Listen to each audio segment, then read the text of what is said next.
ቅጽበት በደረሰባችሁ ስብራት ለምንድነው ሁሉ ጊዜ ተሰብራችሁ የምትኖሩት? አንዴ ነው የወደቃችሁ፣ አንዴ ነው የተሳሳታችሁት።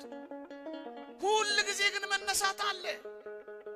እግዚአብሔር ሆይ ብወድቅ እነሳለሁ፣ በጨለማም ብቀመጥ እግዚአብሔር ብርሃን ይሆንልኛል። ጠላቴ ሆይ ደስ አይበልህ፣ ወደ ብርሃን ያወጣኛል፣ ጽድቅንም አያለሁ ነው የሚለው ክርስቲያን። ነብዩ ነው ይሄንን የተናገረው።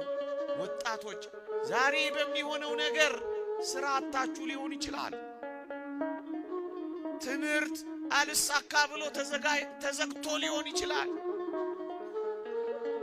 የምወዳቸውን እንዴት እጦራለሁ ብላችሁ ጭርምት ኩርምት ብላችሁ ያላዘናችሁ ያለቀሳችሁ ሊሆን ይችላል። እኔ ያልጠቀስኩት ብዙ ፈተና ሊኖራችሁ ይችላል።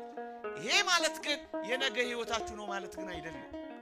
ይሄ ማለት ግን ለዘላለም የተቆረጠላችሁ ህይወት ነው ማለት ግን አይደለም። በዚህ ቅጽበት ይልቅ ወደ እግዚአብሔር ጸጋ ይልቅ ወደ እግዚአብሔር ምስጢር ነው እንጂ መድረስ ያለባችሁ። ልሙት በቃ ለምን ትላላችሁ?